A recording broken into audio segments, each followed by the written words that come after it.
पर 60% 25 को रिपीट हो रहा है। हाँ। तो वो बोले ये तो बहुत अच्छा है। अच्छा। मैंने कहा कैसे? बोले इससे बच्चों को सरप्राइज हो गया, वो सोच के गए होंगे कि जो 24 में आए वो नहीं पढ़ना। तो हमने वही पूछ लिया। इतनी बेहूदी बने की बातें कर रहे थे वो, उनको शर्म आनी चाहिए। मतलब आप मीटिंग करके आ रहे हैं और वहां से भी नाखुश हैं? नाखुश बदतमीजी होके आ रहे हैं एकदम। मुझसे कह रहे हैं ऑफेंस हो रहे हैं हम, आप ज्यादा बोल रहे हैं। मैंने कहा 100 रुपए आप कब्जा करके बैठते हो बच्चों से गलत सवाल पूछ के, तो कह रहे हैं मेरी जेब में नहीं जा रहा, सरकार को जाता है उससे रोड बनती है। तो और ले लो, 100 सवाल गलत पूछ के सारी रोड बना दो, सब जगह गड्ढे हैं। सर शुरुआत से बताइए, जब आप चेयरमैन के पास गए तो वहाँ तो चेयरमैन साहब का ये कहना है कि हमारे अधिकारी बैठे हुए हैं, आप इनसे मिलो, ये एक एक बात बता देंगे। उन्होंने कहा कि मुश्किल से 10, 12, 15 हजार बच्चे मैक्स टू मैक्स लोगे, फिर आ गए 30,000, 50,000 बच्चे इफेक्ट हुए, बाकी सबका पेपर बढ़िया हुआ है, सब सही चल रहा है। आप कैसे ऐसा कह सकते हैं, उंगली उठा सकते हैं? हमने कहा आपके इन्विजिलेटर जो है रील बना रहे हैं। बोले तो क्या मैं घर जाके इन्विजिलेटर चेक करूं? ये उनके सब थे। कुल मिला के उनकी दृष्टि में सारा सिस्टम बिल्कुल ठीक चल रहा है, कोई दिक्कत नहीं है। और वो कह रहे आप लोग आवाज उठाते हो, हमारी तारीफ करो वीडियो में। अच्छा। कि हम अच्छा काम कर रहे हैं। अच्छा। आप सोचिए ये कितना इलॉजिकल लॉजिक है। मुझे बोले मैंने भी इंजीनियरिंग की है, बोले मैंने इंजीनियरिंग की है तो हम लोग के मोटर आ जाती थी तो हम पर मोटर नहीं पढ़ के जाते थे, हमने इसीलिए पेपर रिपीट करा ताकि एक दिन पहले का बच्चा पढ़ के ना जाए पेपर। और हमने एक वीडियो भी देखा जिसमें देखा जा रहा है कि प्रशासन के व्यक्ति आपसे अभद्र टिप्पणी में बात कर रहे हैं, उस पर क्या कुछ कहना चाहेंगे? कहाँ पे? एसएससी ऑफिस की बात कर रही हैं? उसके बाहर। हाँ, उसके बाहर उनको ये था कि आप तो हर महीने कुछ ना कुछ इशू लेके चले आते हो, आपको तो यही करना है। वो इस तरीके की बातें कर रहे थे, बट उससे कोई मतलब नहीं। हम अंदर बैठे एक एक बात कही, उन्होंने इतने प्यारे तरीके से, उनको खुद नहीं मालूम कि गलतियां हैं का। वो कहते हैं कि हम रात को 9-9 बजे यही चेक करते हैं कौन बच्चा गलत कर रहा है, कौन बच्चा सही कर रहा है, और हम सबका एग्जाम दोबारा ले लेंगे। हमने कहा सीपीओ का रिजल्ट नहीं आ रहा, तो ऐसे बात करते हैं, ये रखा है लैपटॉप में ले जाओ। मेरा दिल तो वो उठा लूं लैपटॉप। मुझे बोला ये रखा है लैपटॉप में ले जाओ, मैं रिजल्ट लेने आया हूँ। निकाल क्यों नहीं रहे फिर? एक बार पॉइंट वाइज किन किन बातों को आपने वहाँ रखा, कौन कौन सी आपकी हर एक बात वहाँ पे रखी, हर एक बात वहाँ पे रखी कि भाई एडिक्यूटी क्यों है। उन्होंने कहा सरकारी प्रोसेस है, एक रिगरस प्रोसेस है जिसमें एसएससी का कोई रोल नहीं है, हमारा एडिक्यूटी को रखने में कोई रोल नहीं है, साफ उन्होंने कहा। और एडिक्यूटी बढ़िया एग्जाम करा रही है उनकी नजर में। अच्छा। हाँ, कह रहे वो हर दिन सुधार रही है। मैंने कहा इससे हर साल बच्चों का भविष्य तो बर्बाद हो ही रहा है। ये सब बातें उनको कहीं, तो मतलब जिम्मेदारी लेने के लिए वो तैयार नहीं है। उनको ही तय नहीं हुई, उनको तो गलत ही नहीं लग रहा है। आप सोचिए 70% वाली बात पे कितना गलत बोल रहे हैं, ये कोई जवाब है देने वाले? और शिक्षकों को आपको पता होगा बस में बिठा के घुमाया जा रहा है, दिल्ली भ्रमण करा रहे हैं। इंटरचेंज हुए हैं इधर उधर हुए, उस पर क्या कहना है उनका? हाँ, उनका ये कहना है। हमने बोला कि आप 5 ये ले लो, तो बोले ऐसा कुछ नहीं है, हम सिटी तो 10 दिन पहले बता देते हैं। और पता अपना एग्जाम्पल क्या कह रहे हैं बाबूजी, मैं जब पेपर देने जाता था 3 साल सीजीएल भी निकाला मैंने, तो मैं स्लीपर भी नहीं मिलती थी, धक्के खा के जाता था। तो उनका ये है कि बच्चे भी धक्के खा के जाए, फिर काहे का डिजिटल इंडिया, फिर तुम देश को आगे ले गए हो। जो 30 साल पहले होता था वही करें आज। वही हो रहा है। रिपीटेड क्वेश्चन है, और जो एआई वाले इन लोगों ने मुद्दा उठाया था कि एआई से पेपर बनवा हाँ, रहे हैं, उसमें उन्होंने बड़ा चलो जो कह रहे आपको पता है वर्जन पेपर दे रहे हैं हम, वर्जन पेपर है ये सब थे। एग्जैक्ट शब्द बता रहा हूँ। कैसे? बोले वो अनटच है, उसको किसी ने टच नहीं किया है, क्वेश्चन को बिना टच किए बन गया। मैंने कहा एक एक पेपर में 5-5 सवाल गलत हो जाते हैं, बड़े ध्यान से सुनना। मैंने कहा एक एक पेपर में 10-10 सवाल गलत हो जाते हैं। बोले पेपर अनटच है, किसी और को टच कराएंगे कि चेक कर लो एक बार, तो गलत हो जाएगा, पेपर आउट होने के चांस है। आज आप देख लो जो लोग हमारे पेपर बना रहे हैं वो अपने मौसी के लड़के को भी बता दें, उनको भी नहीं पता ये पेपर किस एग्जाम में आएगा।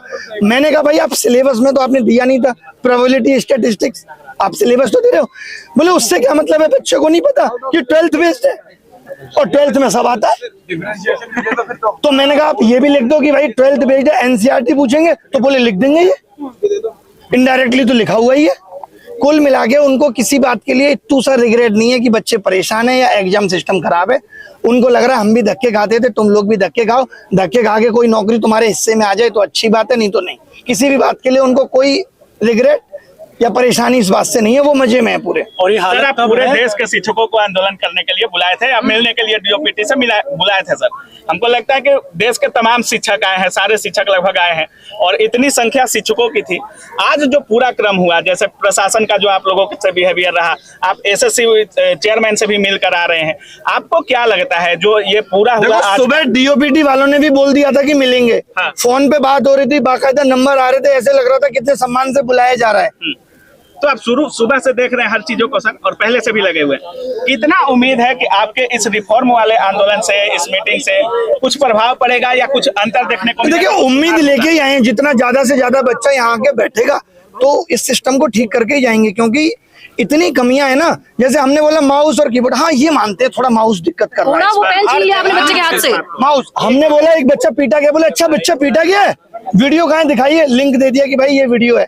उनको ये भी नहीं पता, वैसे उनको एक एक बात पता है, उनको हमारी वीडियो के एक एक शब्द पता है कि हम क्या बोलते हैं। उनको ये नहीं पता कि एक बच्चा पीटा गया है, बच्चों के साथ अभद्र व्यवहार हो रहा है। हमने कहा इन्विजिलेटर आप ऐसे ही रख ले रहे हो, बोले फिर कैसे रखे, चेक करने जाए कि इन्विजिलेटर क्या करता था पहले, नहीं करता था। तो कुल मिला के सारे जवाब उलूल जुलूल थे। तो आपने पूछा नहीं कि आखिरकार फिर जो फीस लेते हैं वो किस बात की लेते हैं अगर आप व्यवस्था ही नहीं करवा पा रहे हैं? फीस ले रहे हैं, गलत क्वेश्चन का पैसा ले रहे हैं, बस्ता रखने का पैसा ले रहे हैं। कह तो रहे हैं जो पैसा ले रहे हैं उससे रोडें बन रही है, आप तो देख ही रही हो। बच्चों की बेरोजगारी का रोड बनवाएं। एसएससी कमीशन को ये बोलना चाहिए कि गलत सवाल के आंसर का 100 रुपए आपकी रोड बनाने में लग रहा है। और सच में रोड भी ले बच्चों को सारे रोड पे तो बैठे। हाँ। टीचर्स का आगे क्या प्लान है, अब आगे क्या? बस सब टीचर धीरे धीरे इकट्ठे हो रहे हैं, पूरे देश से बच्चे को बुला रहे हैं, यहीं बैठेंगे जब तक ये सिस्टम सही नहीं हो जाता। सुबह तक डीओपीटी बहुत नॉर्मल था, बात कर लेंगे कोई दिक्कत नहीं है। वो अचानक उनको इतनी पिन लग गई, कैसे इतने लोग आ गए, ये कैसे हो गया, हटाओ अब नहीं मिलेंगे, ईगो पे ले ली बात, वरना उससे पहले मिलने को तैयार थे। बताइए, वो कह रहे हैं कि संसद सत्र चल रहा है, आप लोग अभी बवाल मत करिए। देखिए अब ये संसद सत्र चलेगा, फिर 15 अगस्त आ जाएगा, उसके बाद दिवाली की छुट्टियां आ जाएंगी, फिर क्रिसमस आ जाएगा, फिर न्यू ईयर सेलिब्रेशन होगा, फिर मकर संक्रांति, फिर वैलेंटाइन डे, ये तो चलता ही रहेगा। समस्याओं का निदान होगा कब? रोजगार कब मांगे? ये सरकार की जिम्मेदारी नहीं है जॉब क्रिएट करना। लास्ट अटेम्प्ट पे मैंने पूछा कि आपके पास तो डीओपीटी से लेटर भी आ गया था, तो बोले उन्होंने यही तो कहा था कि इसको अग्रेसित करो, हमने कर दिया, रिजेक्ट कर दिया। अच्छा, साहब बोले रिजेक्ट कर दिया हमने उसको। सीजीएल में होंगे क्या कुछ चेंजेस सर? कह रहे सीजीएल बहुत अच्छे से कराएंगे। कैसे का कोई जवाब नहीं है, लगा तो उनकी बातों से पोस्टपोन होने वाली बात, बट शायद ना हो, लगा है। लेकिन उन्होंने एक बात और कही, जब आप शुरुआत में आप लोगों ने वीडियो देखा होगा, उन्होंने कहा आंदोलन करने की जगह जंतर मंतर है, तो आप लोग जंतर मंतर आइए, वहां नहीं। हाँ, मतलब ये कि आप जंतर मंतर पे जाके बैठो। अभी आप यहाँ ज्यादा बैठने लगोगे, इनको लगेगा यहाँ बहुत ज्यादा भीड़ हो गई, तो यहाँ भी ये कहने लगेंगे अब यहाँ भी मत बैठो। तो आदमी कहाँ बैठे? सोशल मीडिया की आवाज आप सुन नहीं रहे, तो कैसे भी तो आदमी अपनी आवाज पहुंचाएगा। सरकार इतनी बहरी कैसे हो सकती है? बच्चों के साथ जो अभद्रता की गई उसका क्या जवाब मिला? बहुत खराब है ये। लोग, बच्चे छोड़िए, आप टीचर्स पे लाठीचार्ज, उनको गलत तरीके से जबरदस्ती बस में बिठा के ले जाना, ये कितना गलत है। और वहां पे क्या कर दिया था, टीचर ये कह रहे थे कि भाई 4 लोग हम में से डीओपीटी मिनिस्टर से मिलना चाहते हैं, लेकिन उनका ईगो आज इतना बड़ा है कि वो किसी से नहीं मिल सकते। बात भी नहीं सुनेंगे बच्चे। मैं आप सबको कैमरे के माध्यम से बताना चाहता हूं कि ये 1 साल की भर्तियां 3 लाख करोड़ का घोटाला है, और वक्त आने पे मैं इन सबके प्रूफ दूंगा। 3 लाख करोड़ के घोटाले। आप क्या अपनी नौकरी से 50,000 रुपए की उम्मीद कर रहे हैं, जहाँ इतने बड़े बड़े स्कैम चल रहे हैं? ये एडुकेटी का आना इतना आसान नहीं है। अच्छा, वो लोग शिक्षक का काम भी बता रहे हैं, वो कह रहे हैं आपका काम तो शिक्षा देना है, आप लोग आंदोलनकारी बन गए हैं। और जो बिना पढ़े लिखे नेता है वो शिक्षा पे पॉलिसी बना रहे हैं। ABCD नहीं आती है बाबूजी को, राजस्थान के शिक्षा मंत्री बन के बैठे हैं। हम इनको शिक्षा पॉलिसी बनाने दें, एजुकेशन पॉलिसी बनाने को इनको दे दें, और शिक्षक बता नहीं सकता कि आपके सिस्टम में खामियां क्या है। तो ये तो अगर वो दोगलापन है। हाँ, अगर वो गलती ही स्वीकार नहीं करेंगे तो आप क्या करने वाले हैं? आप खुद देखिए, 5 साल पहले बोला CET लेंगे, तब तक मनसाएं ठीक थी। CET लेने का मतलब ही साफ साफ ये था कि भाई कॉमन एंट्रेंस टेस्ट होगा, बच्चा एक बार फॉर्म भरेगा। इनको लगा ये तो गलत हो रहा है, रेलवे अलग से 500 करोड़ कमा के दे रहा है। आपको पता होगा रेलवे में 500 रुपए फीस ले लेते हैं और कहते हैं 400 वापस करेंगे। कब वापस करेंगे ये नहीं पता है। 1 करोड़ लोगों की 400 रुपए फीस रख कर बैठे हैं। गलत सवाल पूछने पे 100 रुपए इसलिए लिए जाते हैं कि आप किसी सही सवाल को गलत ना बताएं, लेकिन अगर वो सवाल गलत ही है तो इनको 100 रुपए वो वापस करना चाहिए। एक बच्चे से 2,500 रुपए वसूल रहे हैं, तो इन्होंने कमाने का जरिया बना लिया।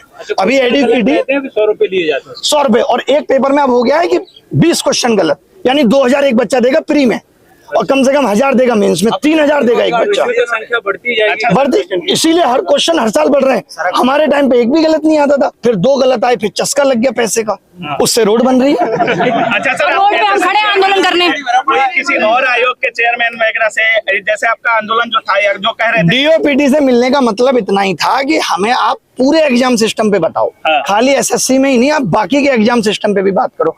कुल मिला के बात यह है कि सरकार या उनके आयोग इस वक्त विफल हो रहे हैं, क्योंकि जैसे जैसे एस्पिरेंट की संख्या बढ़ी, इन लोगों ने अपने सिस्टम को अपडेट नहीं किया।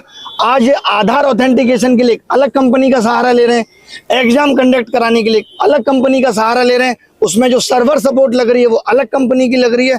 आगे आने वाले वक्त में करप्शन होगा तो आप यही नहीं पता लगा पाएंगे कि किस कंपनी ने लीक किया। शुरू में जब आपने बोला कि हम माथा टेकेंगे गुरुद्वारा में, तो वहाँ जितने शिक्षक जा रहे थे वो उनका कहना था कि वहाँ खोज रहे हैं वही विनय शर्मा कौन है। मतलब वही गुरुद्वारा में माथा टेकना जितना मुश्किल हो गया है कि टीचर जाके 50-60 गुरुद्वारे में माथा नहीं टेक सकते, कोई बच्चा तो वहाँ था नहीं। आपको क्यों खोज रहे थे लोग? सर ने सबको एकजुट किया है, क्योंकि ये पहली बार हुआ है अलग अलग कैटेगरी हमने का। आह्वान किया, वही क्या कर लेंगे इससे, मुझे खोजने से क्या, मैं तो हर जगह अवेलेबल हूँ। डिटेन कर लिया गया, आप कैसे बच गए सर? बाल बांका कर ले, मैं तो कह के आया था। मैं कौन है वो जो भागता है, मिल्खा सिंह से तेज भागता हूँ मैं। और ये मत करो प्लीज, मत करो। हम लोगों को शांति से यहाँ बैठना है, शांति से यहाँ बैठना है, जब तक बैठना है, जब तक मांगे नहीं मानी जाएंगी। पूरे देश के युवा को बुलाना है। कमाल की बात यह है कि सब लोग आ जाए, चाहे वो रेलवे, 7 साल से शिक्षक भर्ती नहीं आई, बताओ। इनकलाब जिंदाबाद। तो सर हो जाएगा। अरे देखो, अगर आप उम्मीद हारते रहोगे, अभी आपने प्रोटेस्ट किया, 10 टीचरों को उठा लिया, आपकी हिम्मत हार गई, तो इनके सर और चढ़ जाएंगे। आपका डर, आपकी खामोशी इनको तानाशाह बना रहा है। तो ये तो आपको एक दिन ये तोड़ना पड़ेगा, शायद तभी वो मीडिया भी जागेगी और सरकार से सवाल पूछेगी। अभी सब डरे हुए हैं। वो होता है ना कि पिताजी बहुत बोलते हैं घर में, सब उनसे खौफ है, फिर एक बच्चा ऐसा पैदा हो गया जवाब देने लगा है, अब पिताजी ढीले हो गए, तो वो दौर लेके आना है।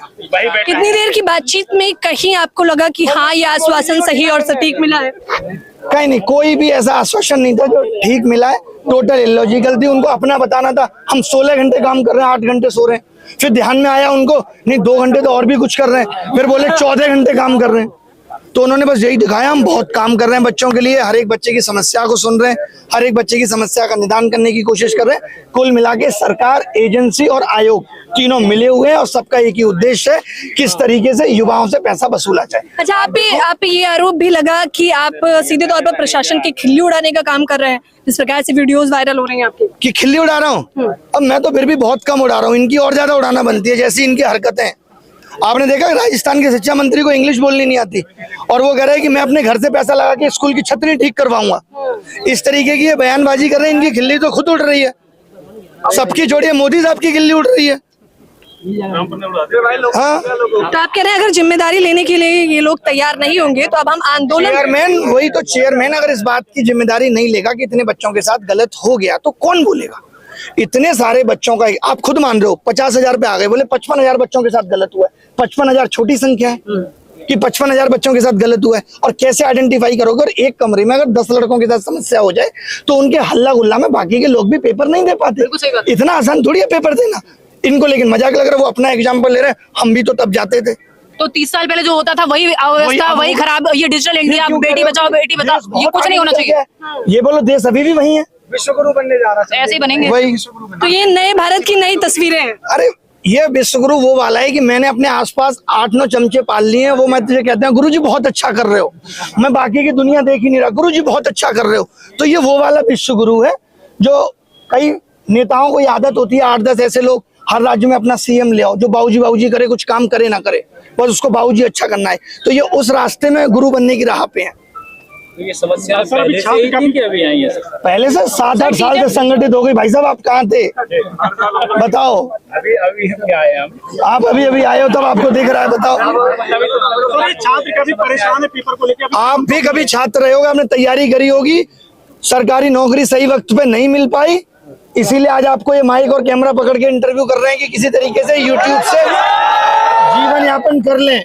ये सच में हालत है कि आज बच्चे के पास कुछ करने के लिए नहीं है। और ये लोग कैसे कहते थे, अरे कुली बन जाओ, समोसे पकौड़े बेच लो। अरे किस माँ को अच्छा लगता है कि उसका बेटा वजन ढो रहा है?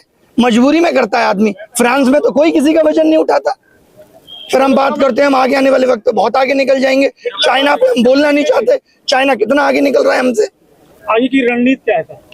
रणनीति यही है कि बैठे आवाज को बुलंद करें, ज्यादा से ज्यादा लोग जुड़े और सरकार को समझ में आए कि इनसे बात करनी चाहिए। जिनको घुमा रहे हैं बस में उनको छोड़ें तो सही, तब तो बात करेंगे। बस को तो छोड़ दिया है, बाकी देखो दूसरी बस को भी जल्दी छोड़ेंगे तो सब लोग यहाँ मिलेंगे। कितने टीचर टोटल डिटेन हुए?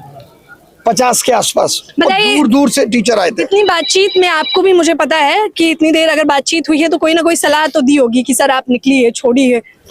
ऐसी सलाह तो मुझे रात मिली थी बहुत 3 बजे तक कि कुछ नहीं रखा इन बातों में। मैं तो फिर भी आया सुबह 4 बजे तक, सुबह में इन्हीं चक्करों में था। सुबह 4 बजे तक इन्हीं चक्करों में था कि क्या है, तो मैंने बोल दिया भाई ये 20 मांगे हैं आप बच्चों की, मान लीजिए। तो बोला आप अपनी मांग बताइए क्या है। सर समस्याएं अनंत है, एसएससी को लेकर समस्याएं अनंत है, समाधान कहाँ तक पहुंचा है सर? समाधान कहाँ तक? अभी तो समस्याओं की शुरुआत हुई है, समाधान की तो भीख मांग ही रहे हैं। और कोई अधिकारी प्राधिकारी और ये आप देखिए हमसे समस्याएं पूछ सकते हैं, अगर आप मीडिया पर्सन है तो आप हमसे समस्याएं पूछ सकते हैं।